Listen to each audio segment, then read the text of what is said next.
7 fakta pengorbanan Ishak. 1. Pengikatan Ishak disebut akedah. Saudara, peristiwa Abraham hendak mempersembahkan Ishak disebut akedah Ishak oleh orang Yahudi. Akedah berarti pengikatan yang merujuk pada Ishak yang terikat di atas altar. Akedah Ishak menjadi doa pagi yang diucapkan orang Yahudi setiap hari dan pada hari Tahun Baru Yahudi atau Rosh Hashanah. 2. Yang dipersembahkan Ishak, bukan Ismail. Firman Tuhan berkata, "Ambillah anakmu yang tunggal itu, yang engkau kasihi, yakni Ishak. Pergilah ke tanah Moria dan persembahkanlah dia di sana sebagai korban bakaran pada salah satu gunung yang akan kukatakan kepadamu." Mengapa Ishak bukan Ismail? Karena Ishak adalah anak perjanjian yang dijanjikan Tuhan kepada Abraham dan Sarah, bukan anak daging yang lahir dari keinginan Abraham. Kejadian 21 ayat 1, Tuhan melakukan kepada Sarah seperti yang dijanjikannya. Rujukan lain adalah saat akedah Ishak, Abraham sudah mengusir Hagar dan Ismail. 3. Umur Ishak.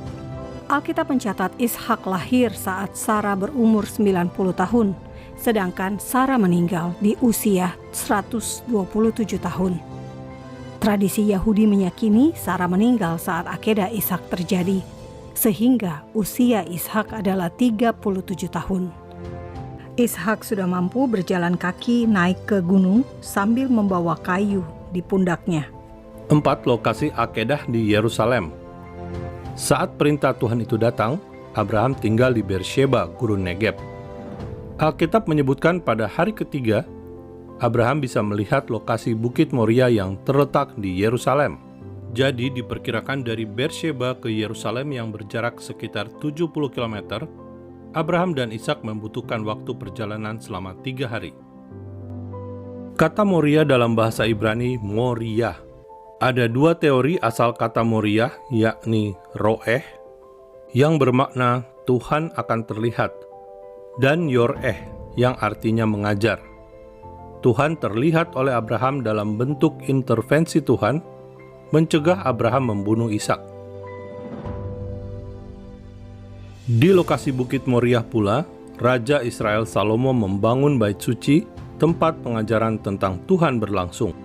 Salomo mendirikan rumah Tuhan di Yerusalem di Gunung Moria. Lokasi ini dipilih karena Tuhan menampakkan diri kepada Daud ayahnya. 5. Altar batu masih ada hingga sekarang. Tradisi Yahudi percaya altar tempat Abraham hendak mempersembahkan Ishak berada di lokasi yang sama dengan penciptaan alam semesta. Dan ketika Adam diciptakan, debu tanah yang digunakan Tuhan menciptakan Adam berasal dari batu yang disebut foundation stone atau dalam bahasa Ibrani Even Hasetia. Kini batu altar Abraham tersebut berada di dalam Masjid Kuba Emas di Yerusalem. Dalam bahasa Arab, foundation stone disebut Al-Sakra Al-Musyarafah atau batu mulia.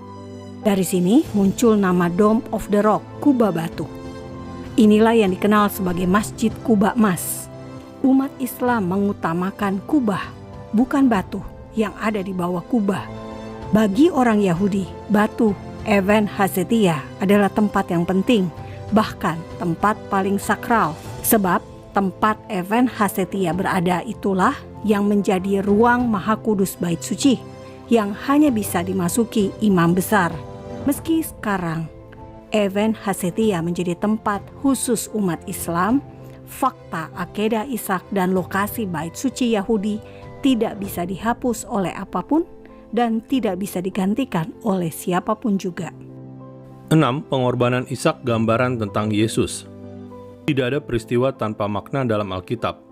Pengorbanan Ishak oleh Abraham adalah gambaran tentang Elohim yang mempersembahkan Yesus sebagai korban penebus dosa manusia. Bahkan usia Ishak sama dengan usia Yesus saat disalib. Kerelaan Abraham melambangkan kerelaan Bapa Sorgawi. Ketaatan Ishak melambangkan penundukan diri Yesus yang taat sampai akhir. 7. Yesus, korban sempurna. Saudara, Ishak batal dikorbankan dan digantikan dengan seekor domba jantan yang tanduknya tersangkut semak. Inilah gambaran tentang Yesus yang menjadi korban sempurna di Bukit Golgota, satu kali untuk selama-lamanya. Salib menjadi penutup rangkaian ritual korban hewan yang dilakukan di Bait Suci. Salam damai dari Fakta Israel.